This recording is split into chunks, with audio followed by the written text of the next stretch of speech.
Okay, welcome everybody.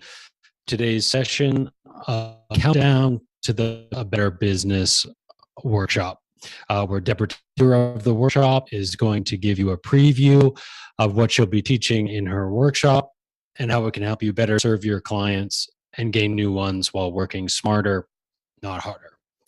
So if you want to just go ahead and find out more about the workshop, which runs on February 28th, March 7th, 17th, and 21st, you can do so at horsesmouth.com/BBBW23.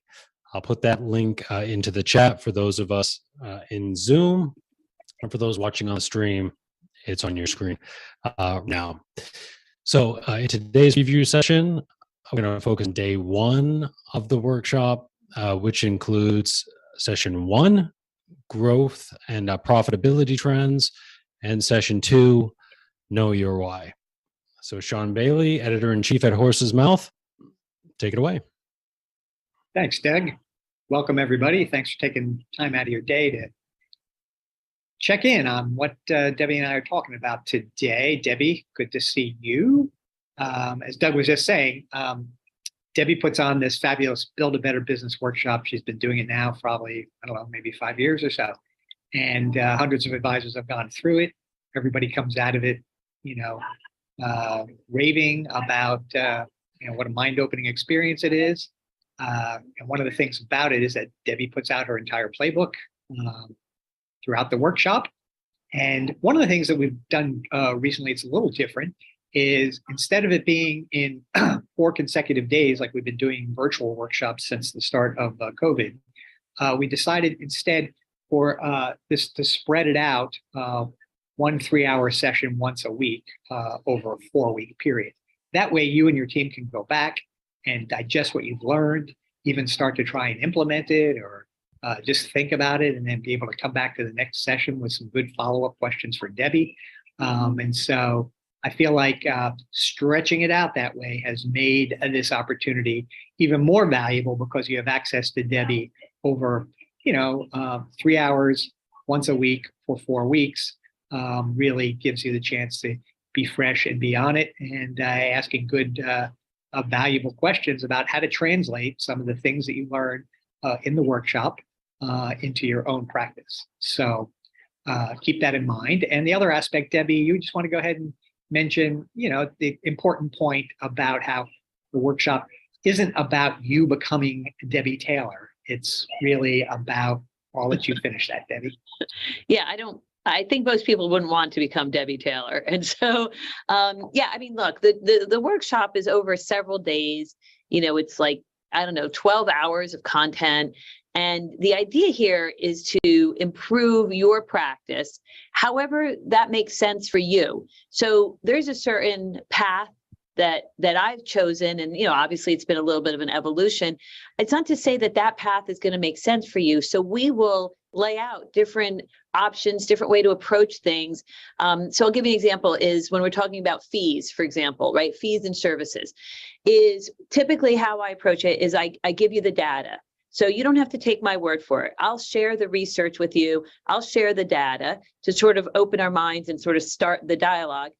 And then I'll say, okay, the research shows that 70% of people charge an AUM fee, 30% of people charge some type of combination, whatever. And then we'll have a conversation about how to go about that. So if you're going to just charge an AUM fee, what could that look like? What are best practices? If you're going to charge, hourly or project-based fees, what would that look like? How do you do that? What are best practices? And then I will also share what we've experienced, what we've experimented with, what's worked for us, what hasn't worked for us. But it's really more of a dialogue of, here are the opportunities out there. Here's best practices. Here's some of the trends that we're seeing. And now what works for you? And there's a lot of dialogue, Sean. A lot of folks come off chat and they will literally come on screen and talk about what works for them. So it's very collaborative, and almost think of me more as a facilitator, not, I'm here to sort of teach you how to run a practice.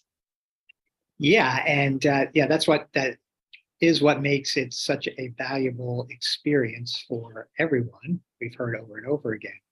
The other way to sort of think about it as well is that not everybody in the workshop has a staff of 8 or 9 or 10 people. I don't know how big you are now, Debbie. But some do. But it's not like we're expecting you to go and implement everything that you learn in the workshop. I kind of look at it kind of like like a smorgasbord, and you're just moving down the line and figuring out. Debbie's showing you all these different fantastic things that you could possibly implement with your business. And you're figuring out which ones make sense. Yeah, I'm going to try this one. I'm going to pass on that one for sure. But I'm going to try these 2 other over here. And, the end result is at the end of 4 weeks that you've got a very solid to-do list of things that you will want to implement in your practice going forward. Some of it you'll want to implement right away. Some of it you'll use the rest of the year to put together, the processes to do that. And of course, also Debbie shares templates and checklists, and all the things that she uses in her practice are made available to you as well. So that's kind of our preamble, Debbie. Now in session 1, you're going to be talking about growth and profitability trends. So why do you pick that topic to start off the workshop with? Yeah. So again, to me, it's about setting that foundation, because, it's not like, oh, take my word for it, right? I'd rather show you the research and show you the data and then, work off of that. So we spend the first part of the first day, reviewing the trends in the industry, the best practices. And what I'm using now is the most recent Schwab benchmarking study, which came out a couple months ago. And it's pretty detailed and thoughtfully done, and talks about, a lot of the trends, a lot of the data. And so we go through that just so that we have an understanding of, what our competitors are doing, what the best and the brightest are doing in the business, and to sort of set that foundation of, okay, here are things we should be thinking about. And then we'll spend the next several sessions, sort of reviewing some of those things. And again, what makes sense for our individual practice. So Debbie, what are some examples of the kinds of trends and benchmarks you're referring to if somebody's not familiar with the Schwab? Yeah. So for example, a good one is Advisor Alpha, which is sort of my new obsession, right, is Advisor Alpha. And I actually gave a keynote lecture on this last week. And so in the Schwab benchmarking study, it will highlight the firms that have a unique value proposition, a documented one that they share with clients, and also firms that have a target market or a niche, whatever you'll call it. And so that would be, let's say, a discussion point for us, where I'd say, okay, according to the Schwab study, 73% of firms have a documented, unique client value proposition, right? What is your unique value proposition? How do you set yourself apart? And then I'll have several examples in the guide of what other advisors have done, what we have done. And we'll talk about, building unique value proposition, and also what is a unique value proposition, right? Is a unique value proposition like, oh, I'm like really great at serving rich clients and I care. No, that's not a unique value proposition, because everybody says that. And so it's really then just talking through what it looks like, why it's important, and then what it could look like for you. That's an example. Right. And of course, I know some of the other things you get into during the course of the program relating to value proposition is, kind of examining the kinds of services that you're offering, and not only just examining it and seeing if there are things you need to consider adding to beef up your value proposition, but also more importantly is how you're communicating that to the public and to your clients as well. Because, often we find a situation where advisors are able to do X, Y, or Z for their clients, and their clients don't really know about it. And suddenly, they come in and say they bought a long-term care policy and they never talked to you about it. And, you could have and should have probably engaged them about that. And it's just like kind of gets lost in the shuffle that is part of your value proposition. So, there's a lot of very good practical lessons that people can learn over the course of the workshop when you're looking at things like how to beef up your value proposition. What are the new services you add behind it to make yourself more competitive and differentiate yourself? Yeah, 100%, Sean. Again, it's a big part of what we talk about is protecting that fee, okay, that 1% fee. Mm-hmm.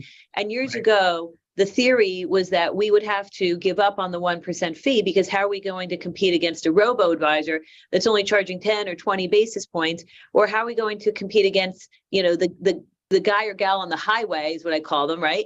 Who's, not charging anything, because there's this, race to the bottom for them. And so, it was really out there, right? Is we're going to have to cut our fees. And what the research is showing is that 1% fee is alive and well. And we have not been cutting that fee as an industry. Instead, what we've done is expanded the scope of our services, right? We're providing more breadth to our services. And so again, this is like a whole section that we talk about, is first of all, showing the data about how that 1% fee is alive and well. And literally, I will share data at different asset levels. So from $0 to $500,000, what the data shows us, those folks are being charged. From 500 to $1 million, what those folks are being charged, so that you get to see that. And that's great sort of competitive insight. So, when it's time for you to go pricing, you have some context around your pricing. It's not just like, well, I think I should charge 1%. It's like, no, with confidence, you can know that up to about $2 million, most people are charging 1%, right? And so then, again, we'll start there. And then we'll say, well, how are we protecting this 1% fee? Well, we're protecting it. Then we'll go to the next slide and literally show, again, a research where it literally surveys advisors and asks them, of these services, which do you offer? And there's literally like 20 or 30 services listed. And you will see then the percentages of, 70% offer this service, 60% offer that service. And again, then we'll have an entire conversation of like, which of these services are you offering, and which do you think are most valuable, and which fit into your unique value proposition, and sort of get into all of that. So Right. Those are great Yeah. examples. Yeah, huge. So in the second session of the second module, I'd say, of your first day when you meet on February 28th, it's called Know Your Why. And this has to do with advisors getting more clear, I think, on the reasons they're serving their clients, because this does really influence so much. But can you talk a little bit about that? What do you mean when you say know your why exactly? Yeah, I'm a huge believer in that. So just this week, my team and I listened again to that Simon Sinek video.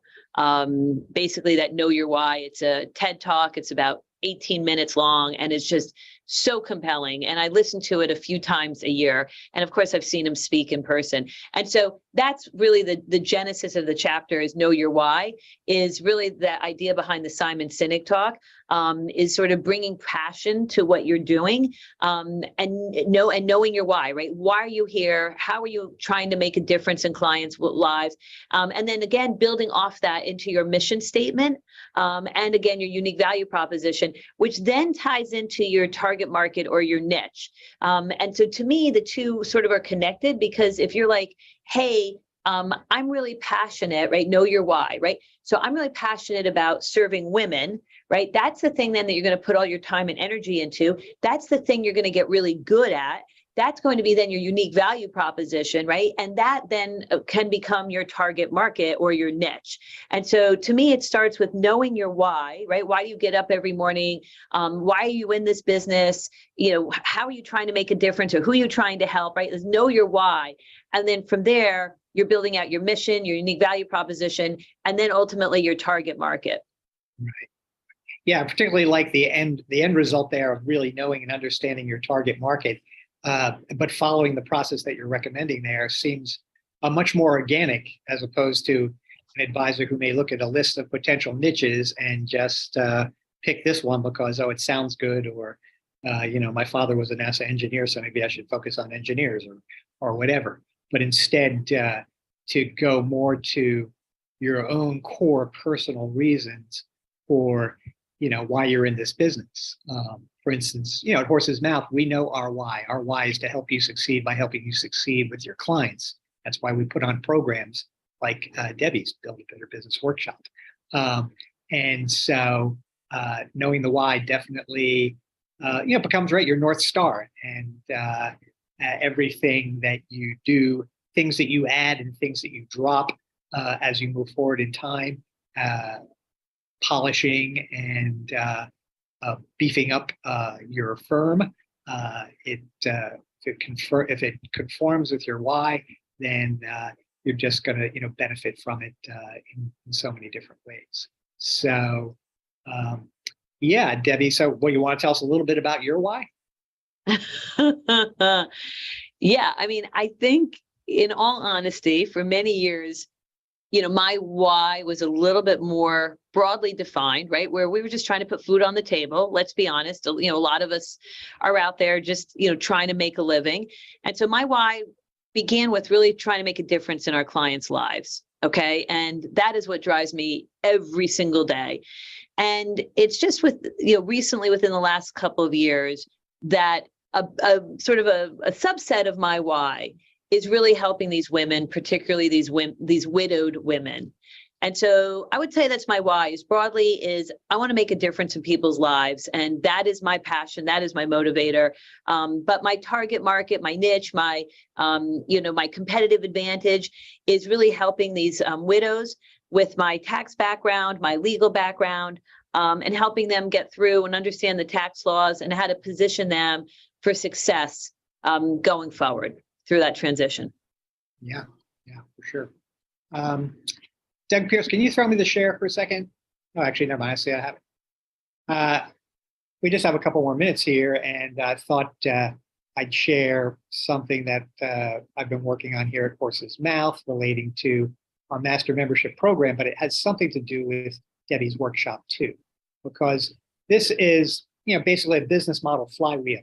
And the things that you will learn in Debbie's workshop can all be mapped to these 7 aspects of this flywheel, which starts at somewhere between 9 and 10 o'clock there on the left side of your screen. Build your expertise, right? In this industry, we all have to have, not just the basics of, knowing how to smartly invest our clients' portfolios, but we need to bring a lot more to the game relating to planning and even the investing and, the soft skills as well. But there's also the need for a huge amount of individual knowledge, knowing things like Social Security or how taxes change in 4 stages of retirement, IRA planning, college planning, long-term care, right? And so it's important that you have these expertise that you don't learn when you get credentialed to be in this business, or you get your licenses, your various licenses. You're still not. No one is actually giving you the knowledge that you need, to go out into the field and execute on your practice. And so, build your expertise. That's a lot of what we do at Horse's Mouth. That's what you're learning from a practice management perspective with Debbie. When you do that, it naturally sparks the number 2 item there, which is attract attention. And attracting attention can happen in any variety of ways. And Debbie in her workshop will be discussing, her business development approaches that have attracted attention for her and her firm that bring in, leads, bring in prospects. A key part of what Debbie has done and others out there as well is, the attracting attention puts you in a position that sparks an opportunity for you to educate people on various topics. Of course, we've all been very busy this last month getting the Savvy Tax Planning Program, which Debbie works on with Jeff Levine, and the Savvy IRA program, getting them updated with the new Secure Act 2.0 stuff. Many of you have heard Debbie and I, we've discussed a little bit about the Secure Act from time to time. So, that is an example of the kinds of things that both building your expertise, but then putting you in a position to go out into the marketplace and educate prospects and also educate your clients as well. It's hugely important.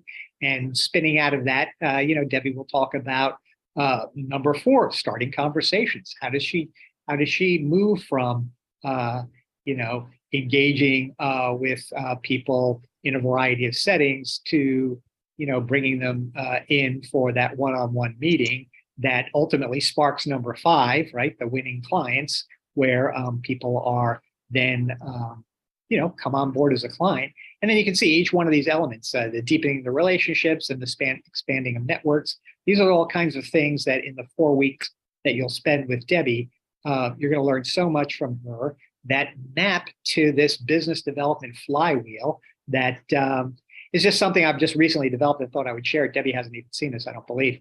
So I just wanted to take a minute to talk about that. Debbie, if you will have any impressions or comments you want to make on that, we'll wrap it up. Yeah, I mean, I think the flywheel is a nice way to bring it all together, which is basically what we try to do in the workshop, right? So we'll talk about different processes. Again, we'll talk about the industry trends. We talk about the messaging, because like Sean, you were saying before, it doesn't matter if you have all these great services if you haven't done a good job communicating that. And so we'll spend a lot of time on that. And also the client experience, right? We're huge on the client experience. And then the last part is financial planning and your tech stack. And what we're finding is it's very difficult to deliver a first-class client experience without a strong tech stack and without really good financial planning and sort of innovative. And that's a real dynamic area of the business. So we do cover a lot of ground. And that flywheel, I think, was good in sort of just generally addressing the areas that we touch upon. Yeah, and the thing about the flywheel is that each activity that you engage in, it sparks another engagement, and you slowly build momentum over time, and the momentum starts to really take over. And you're also get in a position of learning how to control the dial, so you're not growing too fast that you can't metabolize all the new prospects and leads you may be getting. You want to be able to, or work your team to death trying to on ramp too many people all at once. So anyway, that's what I like about the flywheel. It's it's a nice framework to think about how to keep growing your business month after month, year after year, until you're ready to sell it and go on vacation. All right, everybody. Doug Pierce, you want to remind everybody again when we're going to be on with another one of our pre-workshop live streams? Yeah, so I'm going to go ahead and put a link on screen here and in the chat for those of us in Zoom, where you can find the dates and put them on your calendar. Real quick, I'm just going to bring it up right here to refresh my memory here. So the next one is February 6th, where we'll be previewing day 2. February 14th is day 3, part 1. February 22nd is day 3, part 2. Then on March 2nd is day 4. I'll follow that link to get all the info. Yeah, right. So good, everybody. Hope to see you again soon. And like Doug said, the link is in the chat there as well. Get signed up for Debbie's workshop, and we'll talk to you next week. Take care now. Thank you all. Thanks. Stay safe. Bye, everybody.